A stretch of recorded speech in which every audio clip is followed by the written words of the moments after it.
परमपिता परमात्मा सारी सृष्टि के रचनहार कुल मालिक कबीर परमेश्वर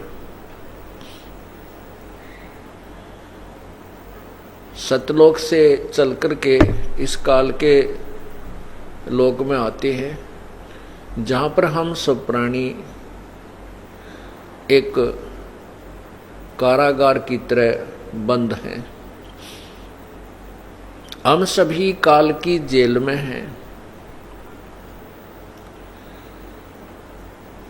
और यहाँ पर हमें कोई सुख नहीं है। परमात्मा क्या कहते हैं? झूठे सुख को सुख कहे ये मान रया मन मोद, ये सकल चबीना काल का कुछ मुख में कुछ गोद। बेटा जाया खुशी हुई बहुत बजाए थाल, ये तो आवन जावन लगा हुआ है जो कीड़ी का नाड़।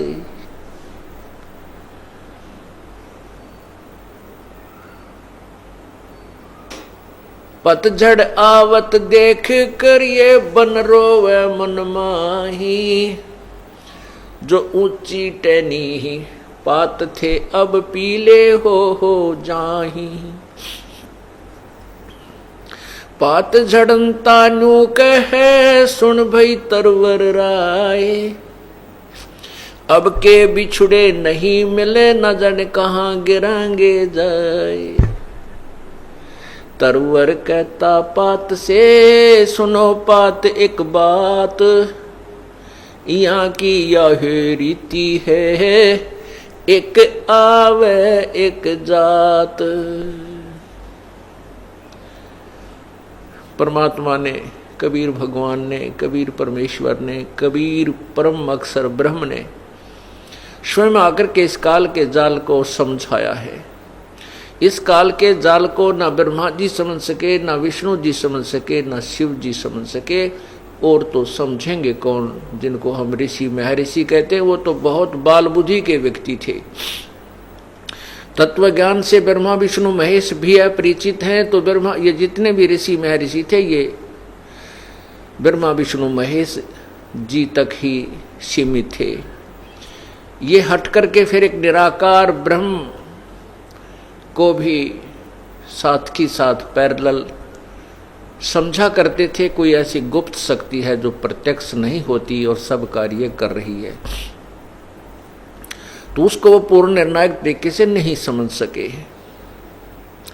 इस काल के जाल को आकर के परमात्मा समझाते हैं। क्या बताते हैं? कि काल को, इस ब्रह्म को, जो ब्रह्मा विष्णु महेश जी के पूज्य पिताजी हैं, ज्योति निरंजन को श्राप लगा हुआ है 1 लाख मानव शरीरधारी प्राणियों के खाने का। जीव नहीं मरता, लेकिन उस जीव के ऊपर जो ये कवर चढ़ा रखा है, ये खोल चढ़ा दिया 5 तत्वों का, इसके नीचे एक सूक्ष्म शरीर है। उस सूक्ष्म शरीर के अंदर इस स्थूल शरीर के माध्यम से कुछ ऐसी वासनाएं संचित हो जाती हैं, उसमें डिपॉजिट हो जाती हैं, और वो गंध, वो मैल उस सूक्ष्म शरीर, मानव शरीरधारी प्राणी के सूक्ष्म शरीर के ऊपर, शरीर के अंदर एक और शरीर है, इस स्थूल शरीर के अंदर, उसके अंदर समा जाते हैं। उनको निकालने के लिए, उस गंध को निकालने के लिए, अपने आहार के लिए उस काल बलि ने, भगवान काल ने, ब्रह्म ने, जो गीता जी के 11वें अध्याय के 32वें श्लोक में कहता, मैं काल हूँ, सबको खाने के लिए आया हूँ। और अर्जुन भी देख रहा है 11वें अध्याय के 21वें श्लोक में कि आप तो इन देवताओं को भी खा रहे हो। देवताओं में ब्रह्मा विष्णु महेश भी साथ ही होते हैं, और इन ऋषियों को भी खा रहे हो, इन सिद्धों को भी खा रहे हो, जो आप ही के गुणगान सुन अच्छे स्तोत्रों के माध्यम से मंगल हो, बख्श दो ऐसी रट लगा रहे हैं। तो वो कहता है वो काल है ये, उसको 1 लाख जीव खाने का सराप लगा हुआ है, साप लगा है। वो उन सूक्ष्म शरीर के अंदर जो सारे जीवन में ये प्राणी ग्रहण करता है, जैसे खट्टा मीठा खा के, और आप देखते हो व्यसन करने को ज्यादा दिल चाहता, मन चाहता है। मन ये काल है, काल का ही ये समझो नाना रूप बनकर के ये काल ही हमारे अंदर मन रूप में विद्यमान रहता है। और ये बीड़ी, शराब, मांस, तंबाकू, चरस और ये नाना प्रकार के और कबाड़, मीठे खट्टे पदार्थ बना के खाना, ये मन की ही खुराक, मन की ही चाह है। और इससे जो हमारे अंदर शरीर के अंदर सूक्ष्म शरीर में जो नाना प्रकार की वासनाएं डिपॉजिट होती हैं, उनको तपतशिला एक बहुत गर्म टुकड़ी है पत्थर की, बहुत अच्छी बनाई हुई है, और वह सबसे प्रज्वलित रहती है, गर्म रहती है, बहुत हॉट होती है। उसके ऊपर 1 लाख प्राणियों को डाल देता है, जो यहाँ से इस स्थूल शरीर को छोड़कर चले जाते हैं, जिसको हम कहते हैं वो मर गया। और वहां फिर वो उस तपतशिला के ऊपर ऐसे भूनते हैं, ऐसे चटक मटक होते हैं जैसे बुगड़े बुनिया करें, खील भूनते हैं, ऐसे वो प्राणी वहां उछल उछल के गिरते हैं, फिर ऊपर फिर गिरते हैं, फिर उथल पुथल के उनका पूरा गंध निकाल लेता है। फिर ये अचेत हो जाते हैं प्राणी उस पीड़ा के कारण। उस कुछ समय के उपरांत उसका सीमित समय है, उसके बाद वो वहां से ऊपर आकाश में उड़ा दिए जाते हैं। रास्ते में ये फिर कुछ होश में आ जाते हैं और फिर धर्मराज के पास जाकर के अपने भविष्य के बारे में जानकारी प्राप्त करते हैं कि अब मुझे कहाँ जाना है, गधा बनना है, कुत्ता बनना है, सूअर बनना है, या कहीं मनुष्य का शरीर भी अभी शेष रहता है। तो ये कहते हैं इस काल ने एक सुनियोजित जाल बना रखा है। इसको पूर्ण परमात्मा कबीर बंदी छोड़ने आके समझाया है। क्या बताते हैं कि बेटा जाया खुशी हुई, बहुत बजाए थाले, ये तो आवन जावन लगा हुआ है, ज्यों कीड़ी का नाल। चींटियों का आपने देखा होगा, लाइन लग जाती है, उसमें कई हजारों की संख्या में इधर भाग रही हैं, कई हजारों की संख्या में वापस आ रही हैं। परमात्मा अपनी अमृतवाणी के माध्यम से हमें ये समझाते हैं कि यहाँ इन प्राणियों का आना और जाना, यानी मृत्यु और जीवन, इस कीड़ी के नाल की तरह प्रतिदिन जारी रहता है, चलता रहता है। अब यहाँ हम खुशी मनाते हैं कि पुत्र हो गया, पुत्र के होने पर थाली बजाई जाती है, और पुत्री हो जाती है तो नाक चढ़ाई जाती है। ये हमारा एक ऐसा रूढ़िवादिता बना दी नकली गुरुओं ने। कहते हैं पुत्र के बिना मोक्ष नहीं होता, पुत्र के बगैर मुक्ति नहीं होती। क्यों?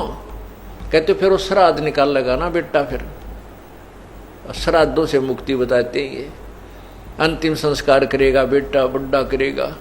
तो इस तरह की नकली सांग में, नकली एक व्यर्थ की साधना और रीति रिवाजों में इस मानव को भ्रमित कर दिया इन नकली गुरुओं ने। जबकि लड़के और लड़की में कोई अंतर नहीं होना चाहिए। और जब हमें ये ज्ञान हो जाएगा अध्यात्म ज्ञान के होने के पश्चात, तो हम फिर कुछ और ही विचार करते हैं। अब क्या बता रहे हैं कि पुत्र उत्पन्न हुआ तो खुशी मनाई, और राजा लोग तो बैंड बाजे बजा करके अपनी खुशी प्रकट करते हैं, और गरीब आदमी, जनता, साधारण जनता बेटा उन पे एक थाली लेके और उसको डंडों के साथ टनाटन करती है, खुशी मनाती है बड़ी जोर की। तो परमात्मा ये बताना चाहते हैं यहाँ क्या की खुशी मना रहे हो? आज पुत्र हुआ, 5 वर्ष का होकर एक्सीडेंट में मृत्यु को प्राप्त हुआ। ओए होए होए। बेटा उत्पन्न हुआ, पिताजी की मृत्यु होगी, किसी की बेटी मर गई, किसी की पत्नी की मृत्यु हो गई, हाहाकार मचा हुआ है। तो यहां परमात्मा हमें याद दिलाना चाहते हैं ये क्या कि किस उद्देश्य से, किस आधार से तुम खुशी मना रहे हो। इसलिए मना रहे हो क्योंकि तो आपको इसके एंड का ज्ञान नहीं, इससे सारे जो घटनाक्रम के अंत का तुझे ज्ञान नहीं। मौत बिसारी बावड़े अचरज किया कोने, तन माटी में मिलेगा जो आटे में नूने।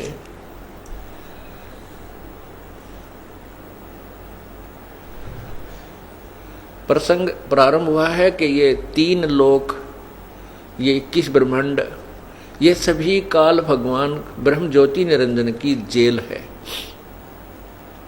इस कारागार में हम बंद हैं, इससे बाहर हम नहीं जा सकते। ये खुली जेल है, ओपन जेल है। इसमें काफी अच्छी व्यवस्था इसने की हुई है और इसको हम अपना घर मान बैठे हैं। हमारा ये घर नहीं है। इसको समझाने के लिए परमात्मा हमें क्या बताते हैं कि यहां पर तो जन्म और मृत्यु सदा बनी रहेगी। जैसे पवित्र गीता जी अध्याय नंबर 2 के श्लोक 12 में गीता ज्ञान दाता स्वयं कहता है कि अर्जुन, तेरे ये नहीं है कि तू, मैं और ये सामने सैनिक खड़े हैं जो युद्ध के लिए तैयार हैं, ये ना जान के हम अभी वर्तमान में ही सब हैं, उत्पन्न है। नहीं, हम पहले भी थे, आप और हम पहले भी थे और आगे भी रहेंगे। गीता जी के अध्याय नंबर 4 के श्लोक 5 में कहा है गीता ज्ञानदाता ने कि अर्जुन, तेरे और मेरे बहुत जन्म हो चुके हैं, तू नहीं जानता, मैं जानता हूं। गीता जी के अध्याय नंबर 4 के श्लोक 9 में फिर कहा है,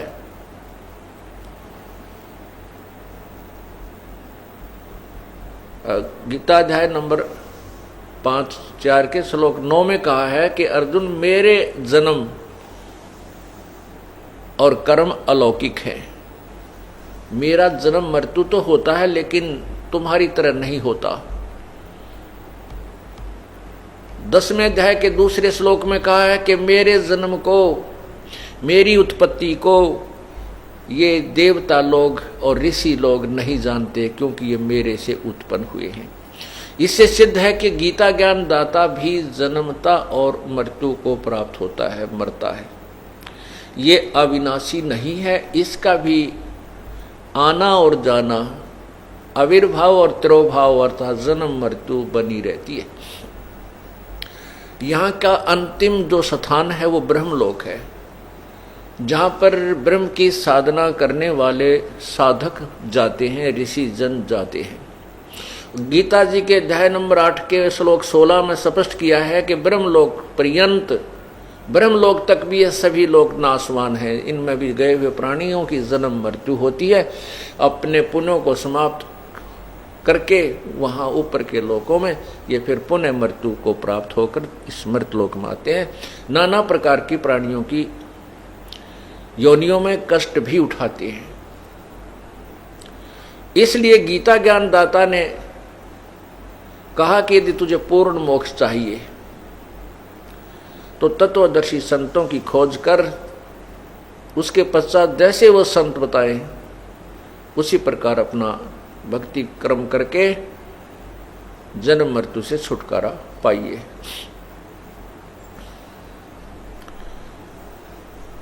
क्या बताते हैं?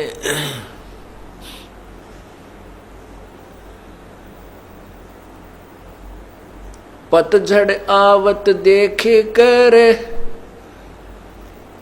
बन रोवे मन माही, जो ऊंची टहनी डा पात थे इब पीले हो जाही।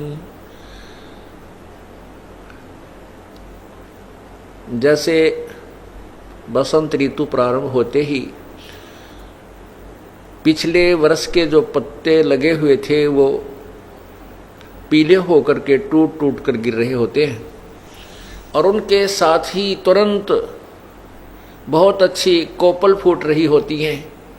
कुछ दिनों में वो पत्तों का रूप धारण कर लेती हैं और 1 वर्ष वो भी फिर अपनी मस्ती में हवा के झोंके आते हैं, जब फटफट फटफट करके मस्ती मार करके, और फिर वो नेक्स्ट बसंत में वो फिर टूट टूट कर गिरने लग जाते हैं और तुरंत ही नए पत्ते फिर आ जाते हैं। परमात्मा कबीर बंदी छोड़ जी हमें इस काल के लोक की स्थिति समझा रहे हैं। कहते हैं जब पत्ता टूट के वृक्ष से भिन्न होता है, वो क्या कह रहा हो, मानो वो ये कह रहा है कि सुन भाई तरवर अर्थात है पेड़, अब सुन ले मेरी दुख भरी कहानी। अब के बिछड़े हुए फिर हम तेरे से नहीं मिल पाएंगे, ना जाने कहाँ गंदे नाले में गिरेंगे या पशुओं के पैरों के नीचे कुचले जाकर हम नष्ट हो जाएंगे। आपका और हमारा संबंध समाप्त हुआ। मानो एक प्राणी, एक मानव अपने परिवार को त्याग कर जब मृत्यु को प्राप्त होकर जा रहा होता है, वो ये कह रहा होता है कि अब हम इस परिवार से इसी शरीर में पुनः नहीं मिल सकते। ना जाने कौन सी योनि में, ना जाने कौन से प्राणी के शरीर में प्रवेश करना होगा। तो परमात्मा मानो समझा रहे हैं, तरवर के माध्यम से, पेड़ के माध्यम से हमें समझाना चाहते हैं। पात जड़नता यूं कहे सुन भई तरवर राय, अब के बिछड़े नहीं मिले, न जाने कहाँ गिरांगे जाए। तरवर कहता पात से सुनो पात एक बात, यहाँ की यह रीति है एक आवे एक जाते। इस काल के लोग की तो यही रिवाज है, ये रीति रिवाज है, ये हार्ड एंड फास्ट रूल है कि जन्म और मृत्यु होगी ही होगी। एक आ रहा है तो एक जा रहा है, यहाँ का एक नियम है। ये परमात्मा इस वृक्ष के माध्यम से हमें ये यथार्थ ज्ञान, तत्व ज्ञान बता रहे हैं। तो यहां पर ब्रह्मा विष्णु महेश जी की भी मृत्यु होती है, ये स्वयं स्वीकार करते हैं। श्रीमद् देवी भागवत 3रा स्कंद, जिसमें विष्णु जी कहते हैं कि हे माता तुम शुद्ध स्वरूपा हो, यह संसार आप ही से उद्भासित हो रहा है। मैं ब्रह्मा और शिव हम नाशवान हैं, हम नित्य नहीं हैं, हम सदा रहने वाले नहीं हैं। हमारा तो आविर्भाव अर्थात जन्म, तिरोभाव, मीन मृत्यु होती रहती है। इसे सिद्ध हुआ कि ब्रह्मा विष्णु महेश भी अविनाशी नहीं है, इनका भी आना और जाना कीड़ी के नाल की तरह बना हुआ है। पुण्यात्माओं देखिएगा कि एक ब्रह्मा जी की आयु कितनी है। ब्रह्मा जी का एक दिन कितना है, 1008 चतुर्युग का, इतनी ही रात्रि। इसको लंब संप हम 1000 चतुर्युग लेकर चलते हैं। 1000 चतुर्युग का ब्रह्मा जी का दिन, इतनी ही रात्रि, इस प्रकार 2000 चतुर्युग का दिन और रात हुआ। 30 दिन रात का महीना हो गया और 12 महीनों का एक वर्ष हुआ।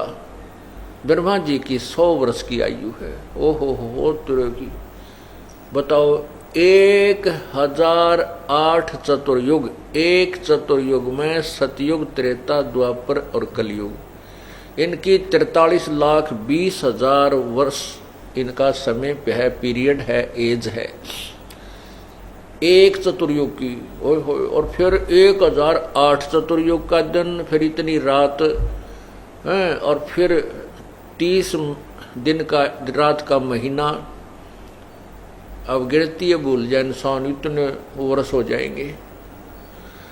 अब फिर क्या बताते हैं कि फिर देखो विष्णु जी की मृत्यु आयु कितनी है, 7 ब्रह्मा की आयु समाप्त हो जाएगी, मृत्यु को प्राप्त हो जाएंगे, यानी उनसे 7 गुना। और विष्णु जी से 7 गुना शिव जी की, शंकर भगवान की, जो काल भगवान का तृतीय पुत्र है, तीसरे नंबर का जो तमोगुण है, तमोगुण प्रद जिसको कहते हैं सतयुग विष्णु जी, सतगुण विष्णु जी, रजगुण ब्रह्मा जी और तमगुण शिव जी, ये 3 पुत्र हैं ज्योति निरंजन काल के। तो क्या बताते हैं कि विष्णु जी से 7 गुना शिव जी की आयु, और फिर भी मृत्यु। ओए होए, एती उम्र बुलंद मरेगा अंतरे, कोई सतगुरु लगे न कान न भेंटे वो संतरे। इतनी लंबी उम्र भी तेरी हो जाएगी तो भी अंत में मृत्यु होगी ही होगी, मृत्यु को प्राप्त होगा।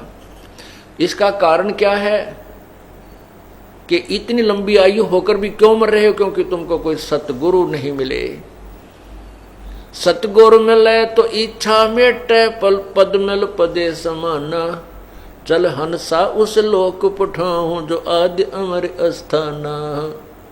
4 मुक्ति जा चंपी करती माया होरी दासी, दास गरीब अभय पद पर से वो मिले राम अविनाशी। ब्रह्मा विष्णु महेश की मृत्यु और इनके पिता काल ब्रह्म की मृत्यु। स्वयं कहता है कि मेरे भी जन्म मृत्यु होती है, लेकिन मेरे और जन्म अलौकिक हैं। वो अलौकिक कैसे हैं, वो एक अलग कहानी है, लंबा विस्तृत ज्ञान वो अलग से बनता है, इसका बहुत गहन विषय है ये। वो क्या होता है कि 70,000 जब शिव मर जाते हैं, 70,000 शिव, ये काल का पुत्र जो सबसे लंबी आयु युक्त है, तब एक ब्रह्मांड का विनाश हो जाता है। इसमें केवल बाहरली बाउंड्री रह जाती है, इसमें और कुछ शेष नहीं रहता, ना पृथ्वी रहती, ना यहाँ चांद सितारे रहते। और फिर ये क्या करता है, ये काल भी जो अपना शरीर, इसको ये स्वयं अपना शरीर धारण करता है, इस शरीर को छोड़ देता है। ये फिर इस सभी प्राणियों को दूसरे ब्रह्मांड में ले जाता है। 21 ब्रह्मांड है इसके। तो वो जो एक काल की मृत्यु हुई, 70,000 शिव मर जाने के उपरांत जो काल की एक मृत्यु हुई, काल मर्या, तो वो एक युग है परब्रह्म का, अक्षर पुरुष का। ये क्षर पुरुष है काल, अक्षर पुरुष का एक युग हुआ। अब विचार कीजिए, अब परब्रह्म की मृत्यु समझाते हैं आपको। अब एक युग हो गया, जब 70,000 शिव मर गए तो काल मर गया। काल की एक बार एक ब्रह्मांड का नाश होता है और काल की मृत्यु होती है, तो एक युग हुआ परब्रह्म का। ऐसे ऐसे 1000 युग की परब्रह्म का दिन है, इतनी ही रात्रि है। और ऐसे ही फिर 1000 युग का दिन, 1000 युग की रात्रि। नोट चतुर्युग, ये ध्यान रखना। इसमें चतुर्युग नहीं है, इसमें केवल युग है। जो गीता जी के अध्याय नंबर 8 के 17 में लिखा है कि जो ब्रह्मण यानी परब्रह्म का एक दिन 1000 युग का है, इतनी ही रात्रि होती है। और उसी रात्रि के समय ये सब ब्रह्म के 21 ब्रह्मांडों का सभी प्राणी नष्ट हो जाते हैं और इनको फिर परब्रह्म के लोक में रख दिया जाता है। तो वो 1000 युग का परब्रह्म का दिन, इतनी ही रात्रि। 2000 युग के, नोट चतुर्युग, 2000 युग के दिन एक दिन रात हुआ, और 30 दिन रात का एक महीना, और ऐसे 12 महीने का एक वर्ष, और 100 वर्ष की परब्रह्म की आयु अक्षर पुरुष की हुई। पुण्यात्मा, आप बहुत विचारवान हो। आज बेटे और बेटियां एजुकेटेड हैं, माइंडेड हैं। ये जो एजुकेशन आपको मिल रही है ये आपके काम आने की है, और जो अक्षर ज्ञान आपने ग्रहण किया वो भी अच्छी बात है, क्योंकि वो अब इस तत्व ज्ञान के समझने में सहयोग देगा आपको। और ये आपको तत्व ज्ञान जो है ये समझना बहुत आसान भी हो जाएगा, क्योंकि गुरु के बिना ज्ञान समझ में नहीं आता। टीचर की इसलिए आवश्यकता होती है कि वो सब सदग्रंथों को पढ़कर अध्ययन करके फिर विद्यार्थियों को बहुत ही सिंपल वे से, बहुत ही साधारण तरीके से समझाता है, जिससे वो शीघ्र ग्रहण कर लेते हैं। इसलिए बताया है कि गुरु बिन काहू न पाया ज्ञाना, जो थोथा वो छड़े किसाना। 8वें अध्याय, गीता जी के 8वें अध्याय के 70वें श्लोक में कहा है कि वो ब्रह्मण यानी परब्रह्म का जो एक दिन है वो 1000 चतुर्युग का है, 1000 युग का है, चतुर्युग का नहीं है। इन अनुवादकर्ताओं ने इसमें गड़बड़ी की है थोड़ी सी। ये देखिएगा गीता जी, ये श्रीमद् भगवत गीता, गीता प्रेस गोरखपुर से प्रकाशित है, और 8वां अध्याय देखिएगा। इसमें ये 16वां श्लोक देखें। हे अर्जुन, ब्रह्मलोक पर्यंत सब लोग पुनर्वर्ती में हैं, परंतु मुझको प्राप्त होकर पुनर्जन्म नहीं होता। इसका इन्होंने अर्थ गलत किया है, हिंदी देखिएगा। अब्रह्म भुवनाथ लोका पुनर्वर्ती न है अर्जुन, माम उपेतु कौनते पुनर्जन्म न विद्यते। इसका अर्थ यह है कि जो इस बात को नहीं जानते कि ब्रह्मलोक तक सभी नष्ट होते हैं, न विद्यते, विद्य विद धातु से बनता है, विद्य माने विद्या, ज्ञान। जिनको ये पता नहीं है वो मुझे प्राप्त होकर भी मृत्यु को प्राप्त होते हैं। फिर भी हम इसको देख ले, ब्रह्मलोक तक जितने भी हैं ये मृत्यु को प्राप्त होते हैं। फिर 17वें में क्या कहा है, सहस्र युग पर्यंतम अह यत ब्रह्मणे विदु। ब्रह्मणे माने बड़े भगवान का, यानी एक एक अक्षर का समय अनुसार उसके अर्थ बदल जाते हैं। तो इसमें लिखा है कि सहस्र युग पर्यंतम, नोट चतुर्युग नहीं लिखा इसमें, ओनली सहस्र युग, 1000 युग, चतुर्युग नहीं है। और इतनी रात्रिम युग सहस्र अंताम ते अहोर रात्रि विद जना। इसका क्या अर्थ है? इन्होंने क्या किया है, ब्राह्मण का अर्थ, ब्रह्मणे का अर्थ ब्रह्मा कर दिया। नहीं, ये लिखना परब्रह्म का जो एक दिन है उसको 1000 युग, नोट चतुर्युग, सहस्र युग पर्यंतम, केवल 1000 युग लिखा है संस्कृत में। और रात्रि भी 1000 युग अवधि वाला, और रात्रि को भी 1000 युग, नोट चतुर्युग अवधि वाला। जो पुरुष तत्व से जानता है वे योगी जन काल के तत्व को जानते हैं। जो इस ज्ञान को बता देगा कि उस परब्रह्म की कैसे 1000 युग की रात्रि है वो कैसे होती है, तो वो काल के को तत्व से जानता है, अर्थात वो तत्वदर्शी संत है। ये एक प्रमाण और मिल गया।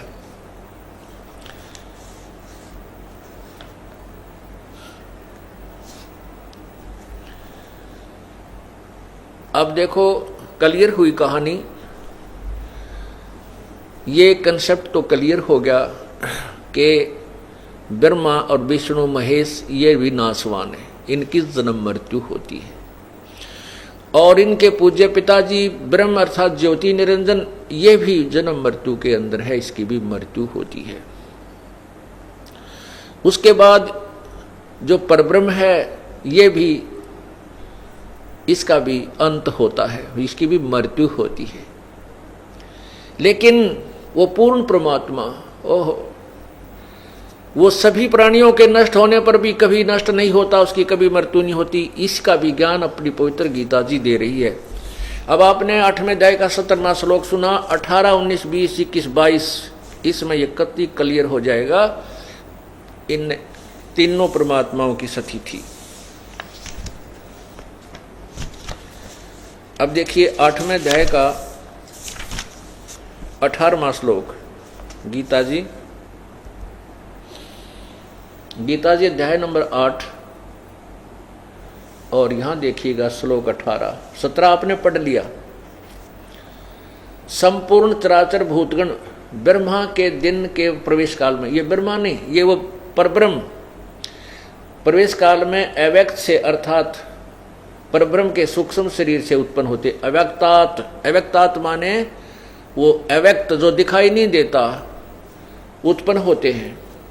और ये ब्रह्मा नहीं, ये परब्रह्म अक्षर पुरुष की रात्रि के प्रवेश काल में उस अव्यक्त नामक परब्रह्म के सूक्ष्म शरीर में ही लीन हो जाते हैं। आगे देखिए अब क्या बताया है, वे और वही यह भूत समुदाय यानी प्राणी उत्पन्न होकर प्रकृति के वश हुआ रात्रि के प्रवेश काल में लीन होता है, दिन के प्रवेश काल में उत्पन्न होता है। अर्थात ऐसे जन्म मृत्यु का क्रम चलता है। अब 20 में देखो क्लियर कर दिया, परंतु उस अव्यक्त यानी परब्रह्म से भी उस अव्यक्त से भी अति परे जो दूसरा विलक्षण जो सनातन अव्यक्त भाव है वह परम दिव्य पुरुष ओह सब भूतों के नष्ट होने पर भी नष्ट नहीं होता।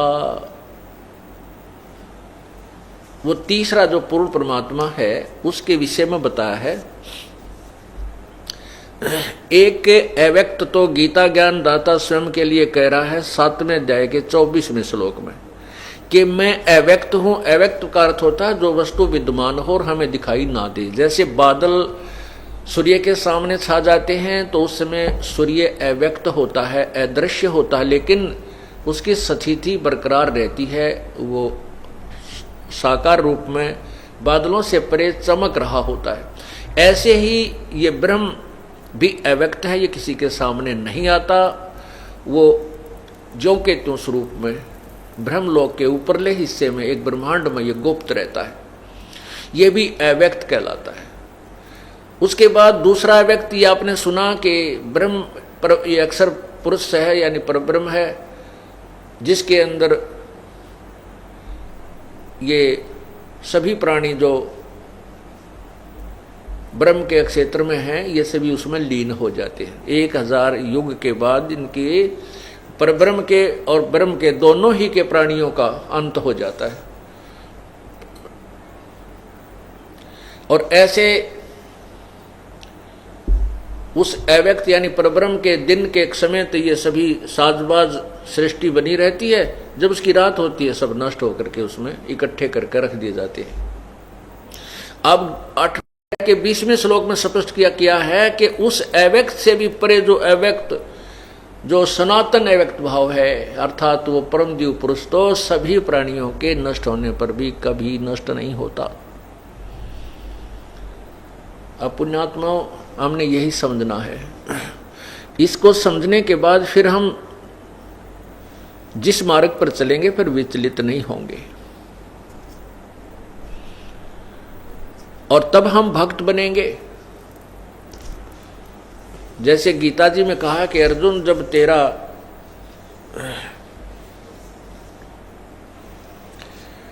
नाना प्रकार के भ्रमित करने वाले विचारों से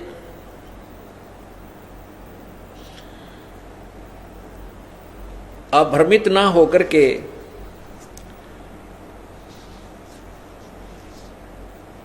और एक तत्व ज्ञान पर आधारित हो जाओगे तब तो तू योगी बनेगा, तब तो तू भक्त बनेगा।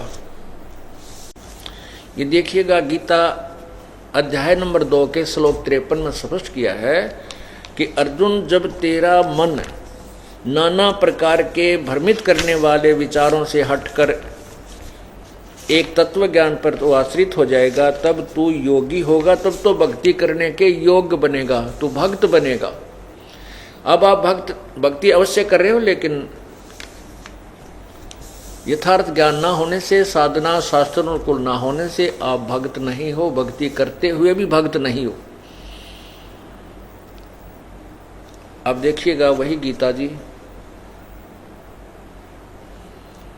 श्रीमद् भगवत गीता अध्याय नंबर 2 और श्लोक नंबर 53 देखिएगा, 53। इसमें क्या है कि भांति भांति के वचनों को सुनने से विचलित हुई तेरी बुद्धि जब परमात्मा में अचल स्थिर ठहर जाएगी, तब योग को प्राप्त हो जाएगा, अर्थात तेरा परमात्मा से नित्य संयोग हो जाएगा। योगम यानी अब इन्होंने ना अपने हिसाब से इसका अनुवाद किया है, योगम अवाप्यसी यानी भक्ति को प्राप्त होगा जब तेरी भक्ति में रुचि बनेगी, तब तू भक्त बनेगा, योगी बनेगा। और कल आपने विष्णु पुराण में पढ़ा अध्याय 15 तृतीय अंश, उसमें क्या लिखा है कि जो श्राद्ध के विषय में ब्राह्मणों, एक ब्राह्मण जमाते हैं अपने यहाँ श्राद्ध निकालने जब, और परमात्मा कहते हैं कि ऐसे ऐसे 1000 ब्राह्मणों के सामने एक योगी, योगी अर्थात तत्व ज्ञान युक्त साधक को भोजन करा दिया जाए, अर्थात उनके सामने प्रवेश कर दिया जाए, तो उन 1000 ब्राह्मणों का भी कल्याण करे और तुम्हारे पितरों का भी कल्याण करे, तुम्हारे जो पूर्वज से उनका भी कल्याण करे, अर्थात वो तत्व ज्ञान से परिचित करा करके आपको यथार्थ भक्ति पर लगाएगा। उसके बारे में अब क्या बताया है कि ब्रह्मा विष्णु महेश जी और ब्रह्म परब्रह्म अक्षर पुरुष सरपुरुष ये सभी नाशवान है। इसी का प्रमाण गीता जी अध्याय नंबर 15 के श्लोक 16 और 17 में निर्णायक दिया है।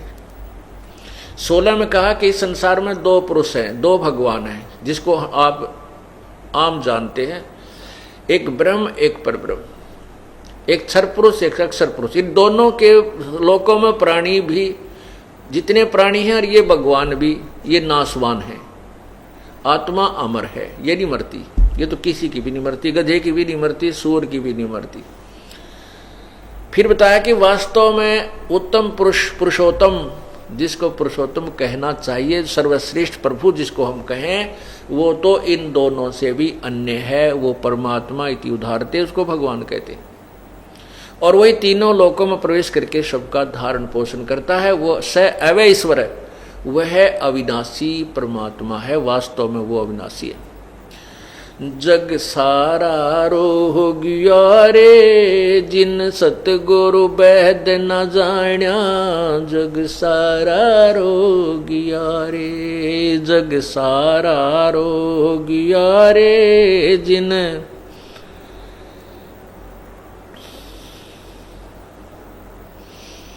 भाई जन्म मरण का रोग लगा है, तृष्णा बडरी खांसी रे, जन्म मरण का रोग लगा है, तृष्णा बडरी खांसी। आवागवन की डोर गले में पड़ी काल की फांसी, जग सारा रोग यारे जिन सतगुरु वैद न जाण्या, जग सारा रोग यारे जिन सतगुरु वैद न जाण्या, जग भाई देखा देखी गुरु शिष बन गे, किया न तत्व विचारा रे, देखा देखी गुरु शिष बन गे, किया न तत्व विचारा। गुरु शेष दोनों के सिर पे युकाल ठोके पंजारा, जग सारा रोग यारे जिन सतगुरु वैद न जाण्या, जग सारा रोग यारे जिन सतगुरु वैद न जाण्या। भाई अंधे की बाँ भाई सच्चा सतगुरु कोई है न पूजे, ये झूठों जगपतियासी। सच्चा सतगुरु कोई न पूजे, झूठों जगपतियासी। अंधे की बाँ गही अंधे नय मार्ग कौन बतासी। जग सारा रोग यारे, जिन सतगुरु वेद न जाण्या। जग सारा रोग यारे, जग सारा रोग यारे, जिन जग सारा रोग यारे। भाई सार शब्द सर जीवन बूटी, गस गस अंग लगावे। सार शब्द सर जीवन बूटी, गस गस अंग लगावे। कहे कबीर तुम सत कर मानो, ये जन्म मरण मिट जावे। जग सारा रोग यारे, जिन सतगुरु वेद न जाण्या। जग सारा रोग यारे, जग सारा रोग यारे।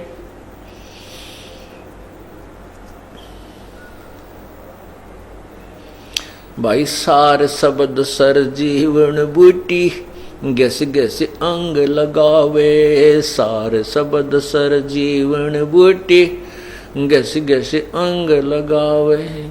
कहे कबीर तुम सत कर मानो, ये जन्म मरण मिट जावे।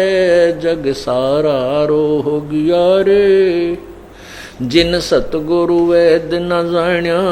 जग सारा रोग यारे, जग सारा रोग यारे, जिन सतगुरु वेद न जाण्या। जग सारा रोग यारे।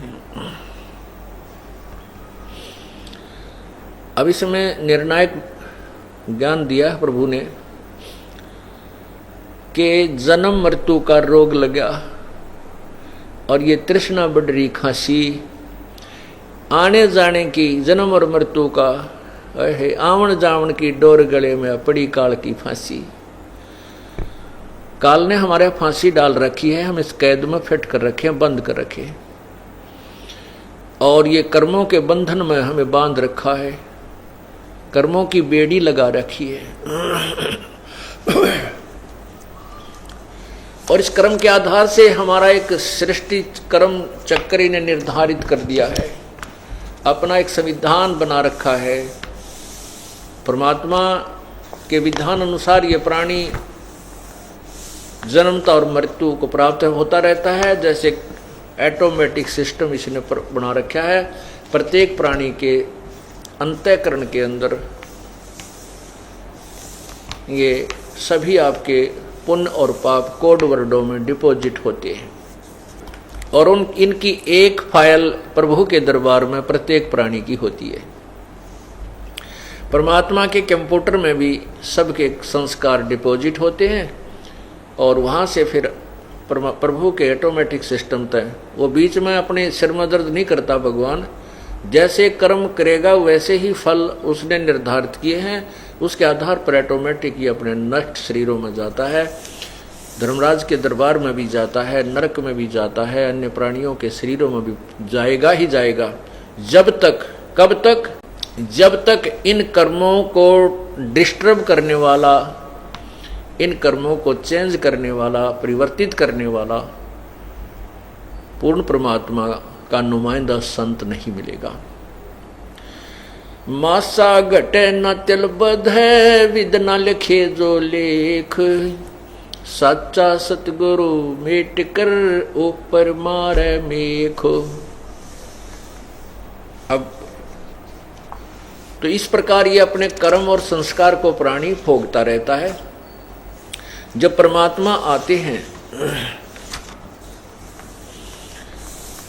परमात्मा आते हैं या फिर अपने दास को फिर भेजते हैं अपनी कुछ आंशिक शक्ति दे करके, उसमें इन संस्कारों को चेंज किया जाता है, बदला जाता है, उसकी विधि बताई जाती है।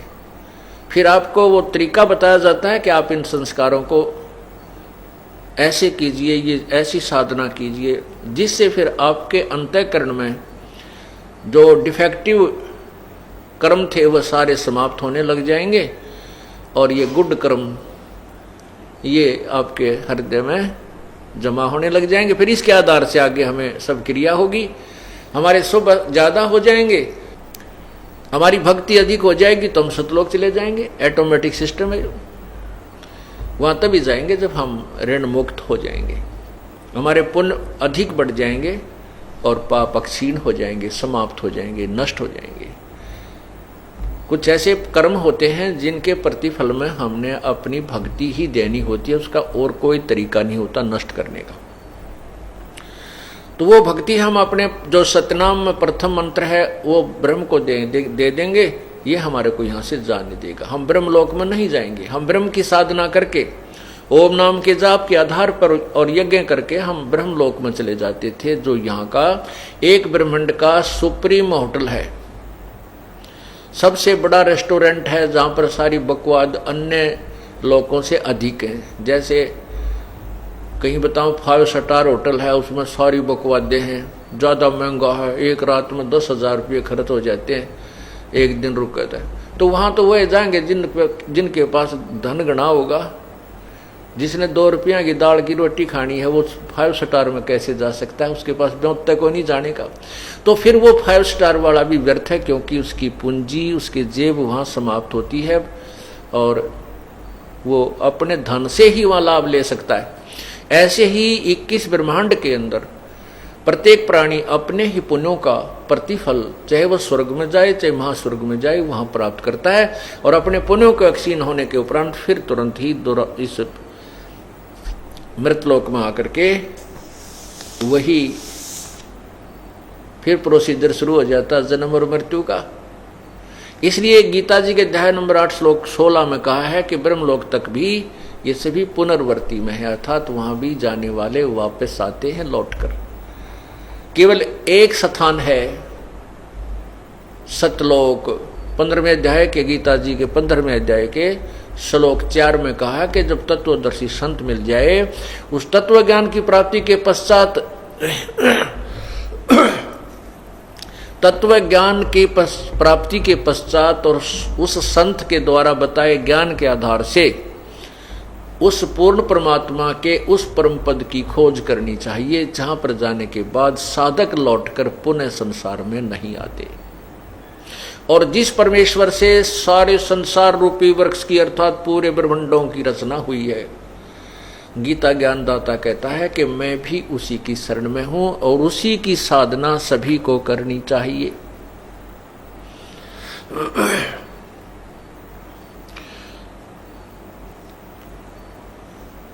अब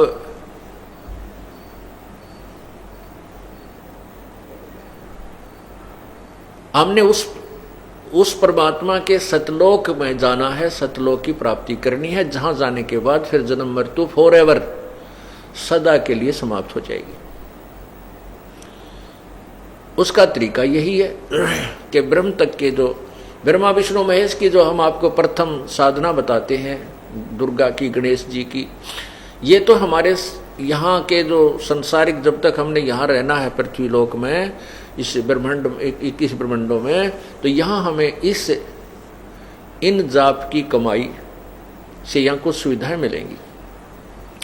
फिर हम ब्रह्म को दे देंगे अपना जो ओम नाम के जाप की कमाई, हम ब्रह्म लोक में नहीं जाएंगे, वहाँ भी मृत्यु को प्राप्त होते हैं। अपने ही जेब अपने पुण्यों को हम समाप्त करते, नष्ट करते थे। जो गीता जी अध्याय नंबर 18 के श्लोक नंबर 62 में कहा है कि हे अर्जुन, तू सर्वभाव से उस परमेश्वर की शरण में जा, जिसकी कृपा से ही तू परम शांति और सतलोक को प्राप्त होगा, शाश्वत स्थान को प्राप्त होगा। उसी के विषय में कहा है कि उस परमात्मा के पाने के लिए 18वें अध्याय के 66वें श्लोक में कि सर्वधर्मान परित्यज माम एकम शरणं व्रज, अहम तवा सर्व पापेभ्यः मोक्षामि मा शुच, कि मेरे लेवल के ब्रह्म तक की जो साधना मुझे छोड़ दे, मेरे में छोड़ दे, फिर तू उसे एक सर्वशक्तिमान अद्वितीय भगवान की शरण में जाइए, फिर मैं तुझे सब पापों से मोक्ष कर दूंगा। अर्थात हम अपने ओम नाम की कमाई को और यज्ञ आदि की कमाई को ब्रह्मलोक में नष्ट करते रहे। अब हम सियाने हो जाएंगे, हम उन रेस्टोरेंटों में बकवाद करने नहीं जाएंगे। हम इस धन को अपनी पूंजी में लगाएंगे और जिसका लेना देना है वो बराबर करेंगे, और जिस कारण से हम इस काल के चुंगल से, कैद से, कारागार से छूट जाएंगे। अब आपने सुना है कि जग सारा रोगिया रे, जिन सतगुरु वैद न जाण्या जग सारा रोगिया रे। भाई जन्म मृत्यु का रोग लगा या तृष्णा बढ़ी खासी, और आने जाने की डोर गले में या पड़ी काल की फांसी। फिर बताया है कि सच्चा सतगुरु कोई ना पूजे, इन झूठों जगपतियासी। ओए होए, परमात्मा स्वयं आए थे, चारों युगों में आए हैं प्रभु पूर्ण परमात्मा, लेकिन इन नकली ऋषियों, महर्षियों और अज्ञानी लोगों ने हमारे को परमात्मा नहीं पहचानने दिया। अपनी दंत कथा बनाकर प्रभु की कुछ और ही थ्योरी बना दी। परमात्मा निराकार है, वो दिखाई नहीं देता, वो इन द मैन फॉर्म नहीं आता, वो मनुष्य शरीर में कभी नहीं आता। देखो सदग्रंथों में ये भी लिखा है कि जो यहाँ का भगवान है, ये काल प्रभु ने कसम खाई है कि मैं अपने यथार्थ रूप में, काल रूप में किसी को दर्शन नहीं दूंगा। तो ये क्या करता है कि अपने पुत्रों के रूप में, कभी ब्रह्मा के रूप में, कभी विष्णु के रूप में, कभी शिव के रूप में प्रकट हो जाता है। जो ऋषि महर्षि ब्रह्म की साधना करते थे, वेदों अनुसार साधना करते थे, उनके अनुष्ठान पूरे होने पर भी ये आकाश में विष्णु रूप में दिखाई दे जाता था। किसी को जो शिव रूप में दिखाई दे जाता तो वो शिव का पुजारी बन जाता था, कोई विष्णु का पुजारी बन जाता, जो वेदों के साधक भी, क्योंकि वो वेदों को समझ नहीं सके। इस प्रकार ब्रह्मा विष्णु महेश की साधना दृढ़ होती चली गई। ये काल चाहता है कि मेरी भक्ति करें, लेकिन इसके एक अपनी जो प्रतिज्ञा आगे अड़ जाती है, ये अपना वास्तविक स्वरूप नहीं दिखा सकता। इसलिए इसने ब्रह्मा विष्णु शिव के रूप माना पड़ता है। इसलिए प्राणी सब ब्रह्मा विष्णु महेश तक ही सीमित रह जाते हैं और इन्हीं की पूजाओं में लगे रहते हैं। फिर ये भी कहता है कि ये बुद्धू इन तीनों गुणों की भक्ति के द्वारा जिनका ज्ञान हरा जा चुका है, ये राक्षस स्वभाव को धारण किए हुए मनुष्यों में नीच दुष्कर्म करने वाले मुझे भी ना भजते। ये फिर बाद में ये भी पछताता है, ये भी चिल्लाता है कि ये मेरी भक्ति भी ना करते, ये ब्रह्मा विष्णु महेश तक ही सीमित हो गए हैं। 7वें अध्याय के 12 से लेकर 15 श्लोक में स्पष्ट किया है। और अपने विषय में गीता ज्ञान दाता 7वें अध्याय के 16 से लेकर 18 तक इन 3 श्लोकों में स्पष्ट करता है कि मेरी भक्ति भी 4 प्रकार के करते हैं। ब्रह्म साधना, एक तो अर्थार्थी माने जो धन कमाने के लिए जो अनुष्ठान करते हैं प्रभु से, वो वेदों के मंत्रों से ही करते हैं, वो अन्य किसी और किताब बुक को सहयोग नहीं लेते। जैसे जय गणेश देवा इस तरह की जो आरतियां बना रखी हैं, ये नहीं वो प्रयोग करते, वो केवल वेदों के ही मंत्रों से अनुष्ठान करते हैं। जैसे उसी के आधार पर इन संतों ने, ऋषियों ने गायत्री मंत्र बना रखा है। ओम भूर्भुवः स्वः तत्सवितुर्वरेण्यं भर्गो देवस्य धीमहि धियो यो न प्रचोदयात्। तो ये लोग केवल वेदों के मंत्रों से ही करते हैं अनुष्ठान, धन कमाने के लिए या आर्थ संकट निवारण के लिए। और तीसरे जिज्ञासु होते हैं जो परमात्मा की महिमा से परिचित होने का प्रयत्न करते हैं, जो ज्ञान ग्रहण करते रहते हैं और बाद में वे स्वयं ही ज्ञानी बनकर वक्ता बन जाते हैं, लेकिन कल्याण नहीं करवाते, वो जिज्ञासु है। ये तीनों के तीनों व्यर्थ बताए। और चौथा जो ज्ञानी है, ज्ञानी का अर्थ है जिसको ये पता लग गया कि भी मनुष्य जीवन बार बार नहीं मिलता, और मनुष्य जीवन प्राप्त करके यदि हमने आत्म कल्याण नहीं करा तो हम अपना जीवन व्यर्थ कर जाएंगे। फिर उसको ये भी ज्ञान हो जाता है कि वेदों में लिखा है कि एक ही परमात्मा जिसकी पूजा करनी चाहिए, जैसे गीता जी में आपने पढ़ा। और गीता ज्ञान दाता भी कहता है मैं भी उसी की शरण में हूँ, उसी की पूजा दृढ़ निश्चय से करनी चाहिए, उससे पूर्ण मोक्ष प्राप्त होता है। तो उन ऋषियों ने, ज्ञानियों ने वेदों का निष्कर्ष स्वयं ही निकाला। उनको तत्वदर्शी संत नहीं मिला, क्योंकि उसमें गीता जी के अध्याय नंबर 4 के श्लोक 34 में स्पष्ट किया है कि 34 में स्पष्ट किया है कि तत्वदर्शी संतों की खोज करो, वो तत्व ज्ञान, वास्तविक जो ज्ञान है वो बताएंगे। और 8वें अध्याय के 4थे अध्याय के 32वें श्लोक में स्पष्ट किया है कि जो कोई तो देवताओं को पूजता है, कोई अपने ही आधार से को प्राणायाम आदि करके श्वास उश्वास की क्रिया कोई मोक्ष मानता है। कहते ये नहीं, पूर्ण परमात्मा ने अपने मुखारविंद से अपने मुख्य ज्ञान में, तत्व ज्ञान में नाना प्रकार की बहुत सी विधियां बताई हैं, उनको समझो, उनको सुनो, और वो तत्वदर्शी संत बताएंगे, उनके पास जाइए। ऐसे ही यजुर्वेद के अध्याय नंबर 8 के 40 के श्लोक 10 में स्पष्ट किया है कि कोई तो परमात्मा को साकार कहता है, जन्म लेने वाला, कोई निराकार कहता है, न जन्म लेने वाला। इसके विषय में यथार्थ ज्ञान तो तत्वदर्शी संत बताएंगे, उनसे सुनो। तो उन ऋषियों ने ये श्लोक भी पढ़े, पर यहाँ बुद्धि ना गई, क्योंकि काल कहता है इन सभी जितने मेरे अंतर्गत ऋषि महर्षि हैं, इनकी बुद्धि, इनका बल और बुद्धि मेरे हाथ में है। ये इनको ओपन नहीं होने देता, बुद्धि को बंद रखता है। ये तो कबीर परमात्मा आते हैं, अपनी शक्ति से हमें दृढ़ता के साथ तत्व ज्ञान के ऊपर आश्रित करते हैं। और यजुर्वेद के अध्याय नंबर 40 के श्लोक मंत्र 17 में स्पष्ट किया है, वेद ज्ञान दाता कहता है कि वो परमात्मा तो ऊपर प्रोक्ष है, अव्यक्त है, गुप्त है, और मैं स्वर्ग में हूं, आकाश में। मेरी साधना करता है, मुझे प्राप्त होता है, जो उसकी साधना करता है उसके पास चला जाता है। अब उन ऋषियों ने, जो ज्ञानी आत्मा थी, उनको ये तो हुआ कि उन्होंने निष्कर्ष निकाल लिया कि यजुर्वेद के अध्याय नंबर 40 के मंत्र श्लोक में 15 में लिखा है कि ओम कर्तु शमर, किल्वे शमर और कर्तुम शमर। ओम नाम का जाप काम करते करते सिमरन करो, विशेष कसक के साथ किल्वे सिमरन करो, और अपना परम कर्तव्य समझकर सिमरन करो।